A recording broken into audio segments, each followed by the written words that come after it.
Hello friends, welcome back to my channel. Friends, आज से मैं Thai BL series Cupid's last wish का Hindi explanation start करूंगी। तो चलिए बिना देर किए वीडियो को स्टार्ट करते हैं। Let's get started. एपिसोड 1 की शुरुआत में टू मेन लीड्स कॉर्न और विन को एक बड़े से पेड़ के नीचे दिखाया जाता है। वो लोग बच्चे के नाम के बारे में डिस्कस कर रहे होते हैं। कॉर्न नाम बोले जा रहा था, लेकिन विन को कोई भी नाम पसंद नहीं आ रहा था। तो कॉर्न बोलता है, क्या तुम अपने बछड़े का नाम रख रहे हो या तुम भूखे हो? विन बोलता है, तुम जो नाम बोल रहे हो सब ओल्ड फैशन्ड है। कॉर्न बोलता है, मुझे और थाई नेम नहीं पता, तुम्हें मेरा कहा एक भी नाम पसंद नहीं आया। तभी एक आदमी चिल्लाते हुए वहां पे आता है और बोलता है, बाइबुआ की पानी टूट गई है। बाइबुआ एक गाय है। वो लोग वहां पे दौड़ के जाते हैं और उसकी डिलीवरी करते हैं। विन बछड़े का नाम रखता है कटीन। वो आदमी बोलता है, ये आप दोनों की नाम की तरह लगता है। कौन बोलता है, तुम सीरियसली यही नाम रखोगे? विन बोलता है, हाँ, ये मेरी बच्ची है, मैं इसके यही नाम रखूंगा। तुम्हें कोई प्रॉब्लम है? कौन बोलता है, तुम तो हमेशा अपने मर्जी की ही करते हो। विन बोलता है, दैट्स राइट। फिर विन गाय को जाके बोलता है, तुम अभी रेस्ट करो बाई बुआ, मैं प्रॉमिस करता हूँ मैं तुम्हारे बेबी का ख्याल रखूंगा जैसे मेरे डैड तुम्हारी ख्याल रखते थे। और वो थोड़ा उदास हो जाता है। फिर विन कहीं पे बैठे हुए होता है। कॉर्न आके वहाँ बैठता है और बोलता है, क्या तुम अपने डैड के बारे में सोच रहे हो?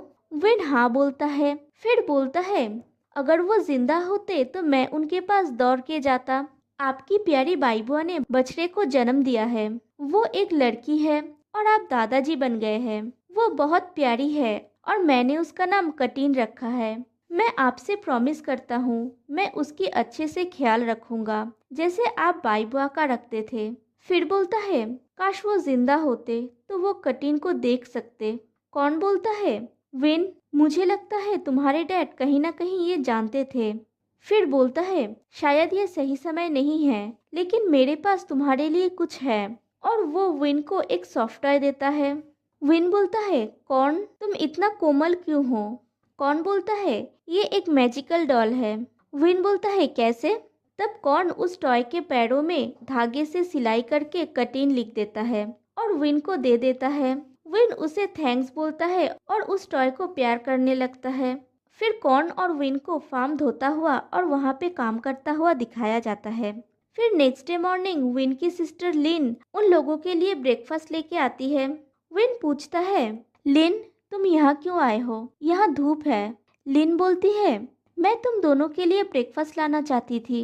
मॉम बोली कि तुम कल रात को घर नहीं गए। विन बोलता है, मैं कल सो नहीं सका। लिन बोलती है, मैं भी नहीं। फिर वो टिफिन बॉक्स देती है। कौन उसे ले लेता है और लिन से पूछती है, क्या तुमने खाना खाया? लिन बोलती है, मुझे भूख नहीं है। फिर विन से बोलती है, क्या तुम मुझे बाईबुआ के बेबी को दिखाओगे? फिर वो लोग बेबी को देखने जाते हैं। बछड़े को देख के लिन को उसके डैड की याद आने लगती है और बोलती है, डैड यहाँ होते तो बहुत अच्छा होता। और वो रोने लगती है। तो कौन उसे हक करके उसे दिलासा देता है और विन ये देख रहा होता है। फिर कहानी फ्लैशबैक में जाती है।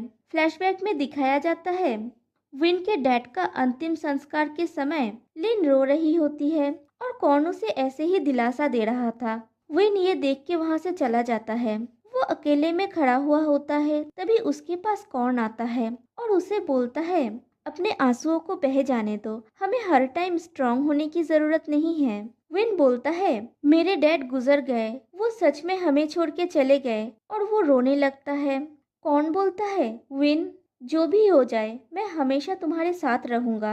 और विन उसे हक करके और भी ज्यादा रोने लगता है।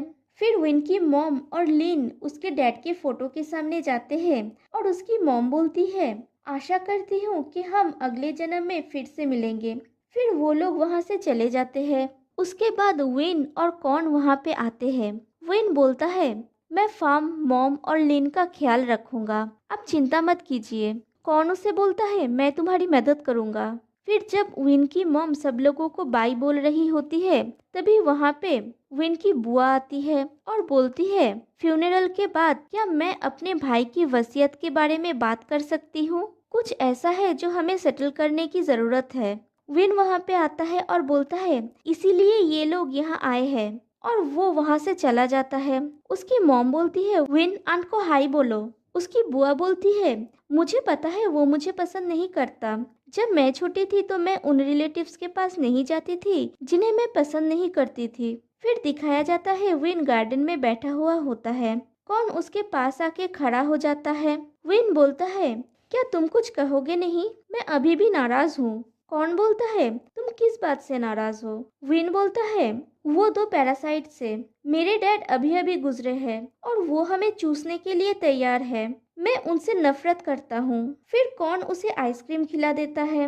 विन बोलता है इसका टेस्ट बहुत अच्छा है, कहाँ से खरीदा। कौन बोलता है मैंने बनाया है, ये अच्छा है राइट। विन बोलता है ये एरोमेटिक और क्रीमी है, लेकिन मुझे नहीं लगता कि ये इनफ मीठा है। कौन बोलता है तुम्हें लगता है ये और मीठा होता राइट। विन बोलता है मिठाई मीठी ही होनी चाहिए, इसे मिठाई नहीं कहा जा सकता। कौन बोलता है लेकिन मुझे लगता है ये काफी मीठा है, अब लोग ज्यादा मीठा खाना पसंद नहीं करते। विन बोलता है लेकिन कुछ लोग चाहते हैं कि उनकी चीजें सच में मीठी हो। फिर विन कौन के हाथ से बोल लेके उसे आइसक्रीम खिला देता है और पूछता है कैसा है। कौन बोलता है मीठा है। विन बोलता है ये और भी मीठा हो सकता है। कौन बोलता है ये काफी मीठा है। विन बोलता है मुझे लगता है ये और भी मीठा हो सकता है। कौन फिर से बोलता है ये सच में मीठा है। विन बोलता है इसे और मीठा बनाओ, और उन दोनों के फेस एकदम करीब आ जाते हैं। फिर दोनों ही फेस को हटा लेता है और सीन कट हो जाता है। फिर नेक्स्ट डे मॉर्निंग विन की बुआ इन और वो लड़का उन लोगों के घर पे आते हैं। लिन उनको वेलकम करती है। इन पूछती है तुम्हारी मॉम कहाँ है। लिन बोलती है वो लॉयर को लेने गई है, वो जल्दी ही आ जाएंगी। तभी वहाँ से विन और कौन जा रहे होते हैं। विन उनको इग्नोर करके जाने लगता है तो इन बोलती है तुम्हारे मैनर्स और रिस्पेक्ट कहाँ है। विन रुक जाता है और बोलता है आप दोनों मेरे रिस्पेक्ट डिजर्व नहीं करते। इन कौन को मीन करके बोलती है वो एक आउटसाइडर है। विन बोलता है उसे परिवार का सदस्य माना जाता है, और उससे भी ज्यादा वो फार्म के लिए आप लोगों से भी ज्यादा यूजफुल है, और वहां से चला जाता है। फिर लॉयर को विल पढ़ता हुआ दिखाया जाता है। विल में लिखा है ये विल मेरे द्वारा बनाया गया है अमोरन वारोडम कि मेरे मरने के बाद मेरे सारे संपत्ति इस तरह डिस्ट्रीब्यूट होंगे। नंबर 1 मेरे घर और जमीन, गाड़ियाँ और गवर्नमेंट बॉन्ड्स जिसका मूल्य है 10 मिलियन बाट्स मिसेस पूर्णुमा वारोडम मेरे वाइफ को दिया जाए। नंबर 2 वारोडम फार्म कंपनी लिमिटेड के स्टॉक 4 हिस्से में 25% करके डिस्ट्रीब्यूट होंगे। मिस इंथारा वारोडम, 2 मिस्टर अनुचा वारोडम, 3 मिस्टर साविन वारोडम और 4 मिस्टर थापाकॉन चाइफी तक। नंबर 3 मेरे पर्सनल सेविंग्स अकाउंट के पैसे जिसका मूल्य है 15 मिलियन बर्ड्स वो मेरी बेटी मिस ललिन वारोडम को दिया जाएगा।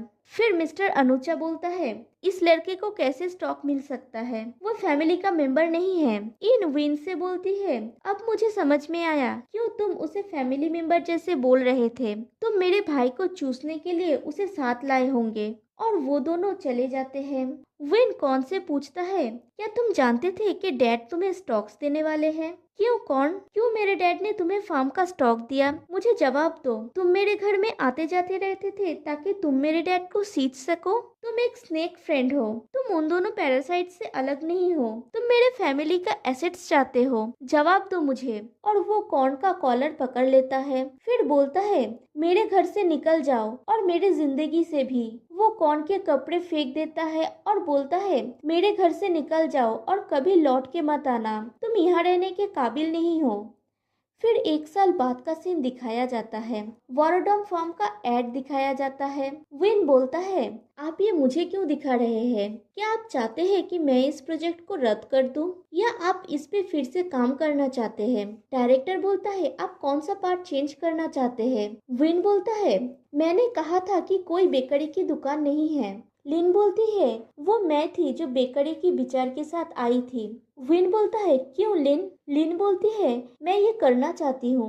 विन बोलता है, हमारे फार्म में बहुत सारी चीजें हैं करने के लिए, तुम पहले उसे क्यों नहीं ट्राई करती? उसकी मॉम बोलती है, लेकिन मुझे लगता है बेकरी शॉप फार्म के लिए अच्छा है।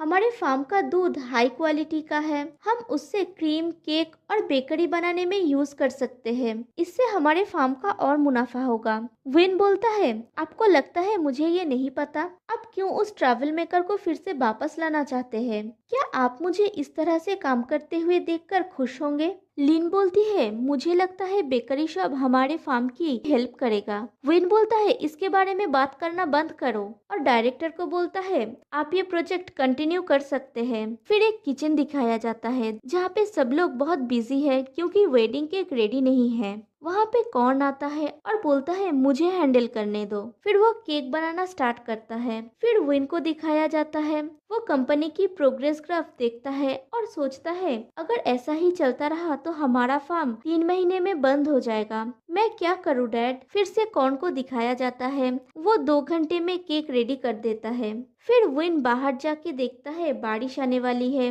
और 2 गाय बाहर है। वो उन दोनों को अंदर लेके जाता है। फिर लिन को कॉर्न को मैसेज करती हुई दिखाया जाता है कि क्या तुम फ्री हो? मैं तुमसे बात करना चाहती हूँ। कॉर्न रिप्लाई करता है, मैं तुमसे अभी बात नहीं कर सकता, मैं तुम्हें बाद में कॉल करूंगा। फिर वो अपने बॉस के पास जाता है। वो कॉर्न को थैंक्स बोलता है टाइम पे केक रेडी करने के लिए। तभी उसे लिन की कॉल आती है। वो कॉल पिक करती है तो लिन बोलती है, विन को हमारे बेकरी शॉप के बारे में पता चल गया है, मुझे नहीं पता अब क्या करना है। मॉम ने भी कोशिश की उसे कन्विंस करने के लिए, लेकिन विन ने सुनने से मना कर दिया। कौन बोलता है, क्या तुमने विन को कहा कि मेरा इससे कोई लेना देना नहीं है? लिन बोलती है, मैंने बोला है, लेकिन वो कुछ सुनना ही नहीं चाहता। और वो पीछे मुड़ती है तो देखती है विन उसके पीछे खड़ा है। विन उसके हाथ से फोन ले लेता है और कौन से बोलता है, तुम मेरी बहन के साथ चुपके से बातें करते हो, तुम्हारा प्रॉब्लम क्या है? तुम हमेशा मेरे फैमिली के आसपास क्यों रहते हो? कौन कहता है, विन शांत हो जाओ, मैं एक्सप्लेन कर सकता हूँ, वो सिर्फ मुझसे एडवाइस मांग रही थी। विन लिन से पूछती है, तुमने उससे एडवाइस लेने के लिए कॉल किया? तुम्हारे पास मैं हूँ, तो तुमने कौन से क्यों एडवाइस मांगी? ये बेकरी शॉप के बारे में है ना? मैंने कितनी बार बोला है कि मैं अलाउ नहीं करूँगा, और इस दुनिया में कोई भी मेरे डिसीजन को चेंज नहीं कर सकता। और तुम कौन, मेरी बहन से दूर रहो और मेरी बात ध्यान से सुनो। मैं अपनी फार्म को कभी भी तुम्हारे बेकरी शॉप से एकोमोडेट नहीं करने दूंगा। और फोन कट कर देता है। फिर लिन से बोलता है, तुम जानते हो मैं उससे नफरत करता हूँ, फिर भी क्यों कॉल करती हो? और उस पे चिल्लाने लगता है। उसकी मॉम आके उसे रोकता है। विन बोलता है, आपको भी पता था, क्या आप ऐसा ही चाहते हैं? फिर वो लिन को लेके जाने लगता है। लिन पूछती है, हम कहाँ जा रहे हैं? विन बोलता है, हमें सब खत्म करना होगा ताकि कौन हमें अकेला छोड़ दे, और उसे लेके निकल जाता है। विन बहुत रफ ड्राइविंग कर रहा होता है और बारिश भी हो रही होती है। लिन रोते हुए घर वापस जाने के लिए कहती है। उन दोनों की बहस चल रही होती है और कार का एक्सीडेंट हो जाता है। फिर कोया के टेम्पल में मॉन्क से बोलता है उन बच्चों की मदद करने के लिए, वो मुसीबत में हैं। मॉन्क बोलते हैं, मुझे पता है, चिल्लाना बंद करो, लोग आपको देख सकते हैं और डर सकते हैं। वो आदमी कहता है, मैं अगर कर सकता तो मैं ऊपर चला जाता। फिर उन्हें दिखाया जाता है, वो तो विन के डैड की तरह दिख रहे हैं। फिर हॉस्पिटल में विन को दिखाया जाता है। उसकी सेंस आती है तो वो देखता है कि वो हॉस्पिटल में है और उसे एक्सीडेंट की बातें याद आती है। वो ऑक्सीजन मास्क हटा देता है और सब इक्विपमेंट्स खोल के लिन को ढूंढने लगता है। फिर वो मिरर पे देखता है, वो लिन बन गया है। उसकी आत्मा लिन के शरीर में है। वो घबरा जाता है और बोलता है, मैं लिन के शरीर में कैसे आया? तभी वहाँ पे नर्स और उसकी मॉम आ जाती है। वो लोग उसे उठा के बेड पे बैठाते हैं और उसकी मॉम पूछती है, लिन क्या तुम ठीक हो? विन बोलता है, मेरे साथ क्या हुआ है? उसकी मॉम बोलती है, तुमने क्या कहा? तभी वहाँ पे कौन आता है और पूछता है, तुम कैसी हो लिन? विन कॉर्न को देख के गुस्सा हो जाता है और बोलता है, कॉर्न you son of a bitch, और उसे मारने जाता है। वो लोग उसे पकड़ लेते हैं। विन बोलता है, ये सब तुम्हारे वजह से हुआ है, बेवकूफ बनने का नाटक मत करो, और हाइपर हो जाता है। तभी डॉक्टर आता है और वो भी उसे रोक नहीं पाता। वो उसे भी हटा देता है और जाके कॉर्न का कॉलर पकड़ लेता है और दोनों एकदम करीब आ जाते हैं। दोनों एक दूसरे की तरफ देख रहे होते हैं और सब लोग कहाँ गायब हो गए। एनीवे ये एपिसोड यहीं पे एंड हो जाता है। तो फिर मिलते हैं गाइस नेक्स्ट एपिसोड में। तब तक के लिए बाय।